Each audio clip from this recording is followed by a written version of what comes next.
എല്ലാവർക്കും നമസ്കാരം. മീനു ടോക്കീസിൻ്റെ പുതിയൊരു വീഡിയോയിലേക്ക് സ്വാഗതം. കേരളത്തിൽ CBSE ഓഫീസിൽ ജോലി അവസരമുണ്ട്. കേന്ദ്ര സർക്കാർ ജോലിയാണ്. കേരളത്തിന് ജോലി ഒഴിവുണ്ട്. താല്പര്യമുള്ളവർക്ക് ഓൺലൈനായിട്ട് അപേക്ഷിക്കാവുന്നതാണ്. ഡീറ്റെയിൽസ് നോക്കാം. ഡെയിലി ഇതുപോലുള്ള ജോബ് വേക്കൻസികൾ അറിയാൻ ഇപ്പോൾ തന്നെ ഈ ചാനൽ സബ്സ്ക്രൈബ് ചെയ്യുക. കേന്ദ്ര സർക്കാരിൻ്റെ കീഴിൽ central board of secondary education CBSEയിലേക്കാണ് ഇപ്പോൾ ജോബ് വേക്കൻസി ഉള്ളത്. CBSEയുടെ ഓഫീസിലായിരിക്കും ജോലി വരുന്നത്. താല്പര്യമുള്ളവർക്ക് ഓൺലൈനായിട്ട് അപേക്ഷിക്കാവുന്നതാണ്. കേരളത്തിലും ജോലി അവസരമുണ്ട്. തസ്തിക ഏതൊക്കെയാണെന്ന് നോക്കാം. തസ്തിക വരുന്നത് സൂപ്പറിൻറ്റൻഡൻറ്റ്, അതുപോലെ തന്നെ ജൂനിയർ അസിസ്റ്റൻ്റ് ആണ്. ഡീറ്റെയിൽസ് നോക്കാം. സൂപ്പറിൻറ്റൻഡൻ്റ് ആണെങ്കിൽ പേ ലെവൽ 6 ആണ്. പ്രായപരിധി 30 വയസ്സ് വരെയാണ്. ആകെ വേക്കൻസി 142 ആണ്. SC 21, ST 10, OBC 38, EWS 14, unreserved 59. ഇനി ജൂനിയർ അസിസ്റ്റൻ്റ് ആണെങ്കിൽ പേ ലെവൽ 2 ആണ്. മാക്സിമം ഏജ് വരുന്നത് 27 വയസ്സ് വരെയാണ്. ആകെ വേക്കൻസി 70 ആണ്. SC 9, ST 9, OBC 34, EWS 13, unreserved 5 എന്നിങ്ങനെയാണ് വേക്കൻസി വരുന്നത്. ഈ 2 തസ്തികയിലേക്കും ജോലി വരുന്നത് CBSEയുടെ ഏത് ഓഫീസിലും ജോലി വരാവുന്നതാണ്. അപേക്ഷിക്കേണ്ടത് ഓൺലൈനായിട്ടാണ്. അപേക്ഷിക്കേണ്ട അവസാന തീയതി ജനുവരി 31 ആണ്. SC, ST, OBC, EWS, PWBD കാൻഡിഡേറ്റ്സിനൊക്കെ തന്നെ റിസർവേഷൻ കിട്ടുന്നതായിരിക്കും. റിസർവേഷൻ ക്ലെയിം ചെയ്യുന്നവർ കൃത്യമായിട്ടുള്ള സർട്ടിഫിക്കറ്റുകൾ ഹാജരാക്കേണ്ടതാണ്. OBC കാറ്റഗറി ആണെന്നുണ്ടെങ്കിൽ നോൺ ക്രിമിനൽ ആയിരിക്കണം. എങ്കിൽ മാത്രമേ റിസർവേഷൻ കിട്ടത്തുള്ളൂ. EWS കാറ്റഗറി ആണെന്നുണ്ടെങ്കിൽ ഫിനാൻഷ്യൽ ഇയർ 2023-24, 24-25 വർഷത്തിൻ്റെ EWS സർട്ടിഫിക്കറ്റ് ഹാജരാക്കേണ്ടതാണ്. നമ്മൾ മേളിൽ പറഞ്ഞ പ്രായപരിധി കൂടാതെ SC, ST കാറ്റഗറിക്ക് 5 വയസ്സിൻ്റെയും OBC കാറ്റഗറിക്ക് 3 വയസ്സിൻ്റെയും ഏജിൽ ഇളവുമുണ്ട്. ഇനി അപേക്ഷിക്കാൻ വേണ്ട ക്വാളിഫിക്കേഷൻ എന്താണെന്ന് നോക്കാം. ആദ്യത്തെ പോസ്റ്റ് സൂപ്പറിൻറ്റൻഡൻ്റ് ആണ്. ക്വാളിഫിക്കേഷൻ വേണ്ടത് ബാച്ചിലേഴ്സ് ഡിഗ്രിയാണ്. ഏതെങ്കിലും വിഷയത്തിൽ ഡിഗ്രി, കൂടാതെ കമ്പ്യൂട്ടറിൻ്റെ അല്ലെങ്കിൽ കമ്പ്യൂട്ടറിൻ്റെ ആപ്ലിക്കേഷൻസ് ആയിട്ടുള്ള വിൻഡോസ്, MS ഓഫീസ്, അതുപോലെ തന്നെ ലാർജ് ഡേറ്റാബേസ് ഹാൻഡിൽ ചെയ്യാനും ഇൻ്റർനെറ്റ് ഉപയോഗിക്കാനും ഒക്കെ ഉള്ള നോളജ് ഉണ്ടായിരിക്കണം. ഇതാണ് വേണ്ടത്. അപ്പോൾ ക്വാളിഫിക്കേഷൻ വേണ്ടത് ഏതെങ്കിലും വിഷയത്തിൽ ഡിഗ്രിയാണ്. കൂടാതെ കമ്പ്യൂട്ടറിൻ്റെ നോളജ് ഉണ്ടായിരിക്കണം. ഇതാണ് ക്വാളിഫിക്കേഷൻ വേണ്ടത്. പ്രായപരിധി 30 വയസ്സ് വരെയാണ്.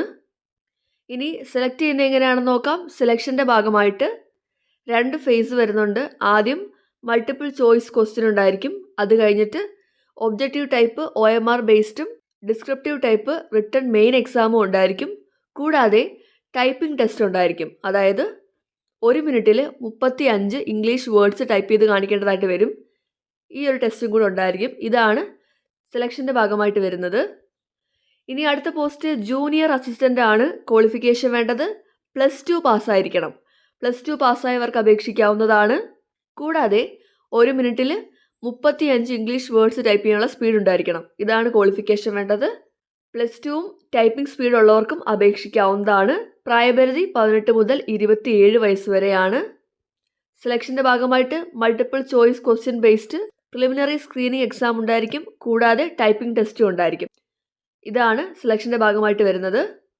അപ്പോൾ ഇതാണ് ക്വാളിഫിക്കേഷൻ വേണ്ടത്. ഡിഗ്രി ഉള്ളവർക്കും +2 ഉള്ളവർക്കും അപേക്ഷിക്കാവുന്നതാണ്. അപേക്ഷിക്കാനായിട്ട് ആപ്ലിക്കേഷൻ ഫീസ് ഉണ്ട്. ആപ്ലിക്കേഷൻ ഫീസ് വരുന്നത് അൺറിസർവ്ഡ് അല്ലെങ്കിൽ OBC അല്ലെങ്കിൽ EWS കാറ്റഗറി ആണെങ്കിൽ 800 രൂപയാണ് ആപ്ലിക്കേഷൻ ഫീസ് വരുന്നത്. SC അല്ലെങ്കിൽ ST അല്ലെങ്കിൽ PWBD അല്ലെങ്കിൽ വുമൺ കാൻഡിഡേറ്റ്സിനും ആപ്ലിക്കേഷൻ ഫീസ് ഇല്ല. ബാക്കിയുള്ള എല്ലാവർക്കും 800 രൂപയാണ് ആപ്ലിക്കേഷൻ ഫീസ് വരുന്നത്. എക്സാമിൻ്റെ സിലബസ് കൊടുത്തിട്ടുണ്ട്. വിശദമായിട്ട് തന്നെ കൊടുത്തിട്ടുണ്ട്. ഇതാണ് സിലബസ് വരുന്നത്. നിങ്ങൾക്ക് ഈ നോട്ടിഫിക്കേഷൻ വേണമെന്നുണ്ടെങ്കിൽ കമൻറ്റ് ബോക്സിൽ ലിങ്ക് എന്ന് കമൻറ്റ് ചെയ്താൽ മതി. 2 പോസ്റ്റിൻ്റെയും സിലബസ് കൊടുത്തിട്ടുണ്ട്. എക്സാം കണ്ടക്ട് ചെയ്യുമ്പോഴത്തേക്കും നോളജ് എക്സ്പെക്റ്റ് ചെയ്യുന്ന കൊടുത്തിട്ടുണ്ട്. അതായത് സൂപ്പറിൻറ്റൻഡൻറ്റ് പോസ്റ്റുകളിലേക്ക് +2ഉം ഡിഗ്രിയും ക്വാളിഫിക്കേഷൻ വെച്ചിട്ടുള്ള ക്വസ്റ്റ്യൻസ് ആയിരിക്കും വരുന്നത്. ജൂനിയർ അസിസ്റ്റൻ്റ് ആണെന്നുണ്ടെങ്കിൽ +2 ലെവലായിരിക്കും. ഇനി എക്സാം സെൻറ്റർ എവിടെയാണ് വരുന്നതെന്ന് നോക്കാം. എക്സാം സെൻറ്റർ കേരളത്തിൽ വരുന്നത് തിരുവനന്തപുരത്താണ്. തിരുവനന്തപുരത്ത് മാത്രമേ ഉള്ളൂ എക്സാം സെൻറ്റർ. ഇനി എക്സാമിന് പോകുമ്പോഴത്തേക്കും എന്തൊക്കെ ഡോക്യുമെൻറ്റ്സ് ആണ് നിങ്ങൾ കൊണ്ടുപോകേണ്ടതെന്ന് നോക്കാം. ഈ പറയുന്ന ഡോക്യുമെൻറ്റ്സ് ഉണ്ടെങ്കിൽ മാത്രമേ നിങ്ങൾ എൻട്രി ചെയ്യാനായിട്ട് അലോ ചെയ്യത്തുള്ളൂ. എന്തൊക്കെയാണെന്ന് നോക്കാം. Printed copy of admit card, 1 passport size photograph, അത് നിങ്ങളുടെ ആപ്ലിക്കേഷൻ ഫോമിലുള്ള അതേ ഫോട്ടോ ആയിരിക്കണം. 1 of your authorised photo ID കൊണ്ടുപോകണം. അതായത് ആധാർ അല്ലെങ്കിൽ പാൻ കാർഡ് അല്ലെങ്കിൽ ലൈസൻസ് ഒക്കെ പോലെയുള്ള നിങ്ങളുടെ ഏതെങ്കിലും IDയുടെ ഒറിജിനൽ കൊണ്ടുപോകണം. അതുപോലത്തെ ഒരു കോപ്പിയും കൊണ്ടുപോകേണ്ടതാണ്. PWBD കാൻഡിഡേറ്റ്സ് ആണെങ്കിൽ അതിൻ്റെ സർട്ടിഫിക്കറ്റ് കൊണ്ടുപോകണം. അപ്പോൾ ഇത്രയും ഡോക്യുമെൻറ്റ്സ് കൃത്യമായിട്ട് കൊണ്ടുപോയാൽ മാത്രമേ എക്സാം എഴുതാനായിട്ട് പറ്റത്തുള്ളൂ. അപേക്ഷിക്കേണ്ടത് ഓൺലൈനായിട്ടാണ്. അപേക്ഷിക്കേണ്ട സൈറ്റ് cbse.gov.in വഴിയാണ് നിങ്ങൾ അപേക്ഷിക്കേണ്ടത്. സെലക്ട് ചെയ്ത കാൻഡിഡേറ്റ്സ് ഡോക്യുമെൻറ്റ് വെരിഫിക്കേഷൻ പോകുമ്പോഴത്തേക്കും എന്തൊക്കെ ഡോക്യുമെൻറ്റ്സ് ആണ് കൊണ്ടുപോകേണ്ടതെന്ന് നോക്കാം. 10ാം ക്ലാസ്സിൻ്റെ സർട്ടിഫിക്കറ്റ് കൊണ്ടുപോവുക.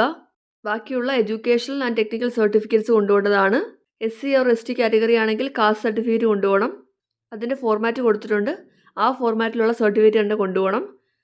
അതുപോലെ തന്നെ OBC ആണെങ്കിൽ നോൺ ക്രിമിനൽ സർട്ടിഫിക്കറ്റ് കൊണ്ടുപോകണം. EWS കാറ്റഗറി ആണെങ്കിൽ ഇൻകം ആൻഡ് അസറ്റ് സർട്ടിഫിക്കറ്റ് കൊണ്ടുപോകണം. PWBD കാൻഡിഡേറ്റ്സ് ആണെങ്കിൽ മെഡിക്കൽ സർട്ടിഫിക്കറ്റും ആവശ്യമാണ്. ഇതെല്ലാം പ്രിസ്ക്രൈബ്ഡ് ഫോർമാറ്റിലുള്ളതാണ് കൊണ്ടുപോകേണ്ടത്. സെലക്ട് ചെയ്യുന്ന കാൻഡിഡേറ്റ്സിന് ജോലി വരുന്നത് CBSEയുടെ വിവിധ ഓഫീസുകളിലായിരിക്കും. കേരളത്തിലെ ഓഫീസ് വരുന്നത് തിരുവനന്തപുരത്താണ്. അപ്പോൾ തിരുവനന്തപുരത്തായിരിക്കും ജോലി ലഭിക്കാൻ സാധ്യതയുള്ളത്. അപ്പോൾ താല്പര്യമുള്ളവർക്ക് ഓൺലൈനായിട്ട് അപേക്ഷിക്കാവുന്നതാണ്. അപേക്ഷിക്കേണ്ട സൈറ്റ് cbse.gov.in ആണ്. താല്പര്യമുള്ളവർ ഓൺലൈനായിട്ട് അപേക്ഷിക്കുക. കേന്ദ്ര സർക്കാരിൻ്റെ കീഴിൽ സ്ഥിരജോലി നേടാൻ ആഗ്രഹിക്കുന്നവർക്ക് ഇപ്പോൾ ഓൺലൈനായിട്ട് CBSE ഓഫീസിലേക്ക് ജോലി നേടാവുന്നതാണ്. +2 ഡിഗ്രിയും യോഗ്യതയുള്ളവർക്ക് അപേക്ഷിക്കാവുന്നതാണ്. അപേക്ഷിക്കേണ്ട അവസാന തീയതി ജനുവരി 31 ആണ്. താല്പര്യമുള്ളവർ ഓൺലൈനായിട്ട് അപേക്ഷിക്കുക. ഡെയിലി ഇതുപോലുള്ള ജോബ് വേക്കൻസികൾ അറിയാൻ ഇപ്പോൾ തന്നെ ഈ ചാനൽ സബ്സ്ക്രൈബ് ചെയ്യുക. മറ്റൊരു വീഡിയോയുമായി കാണുന്നവരെ നന്ദി.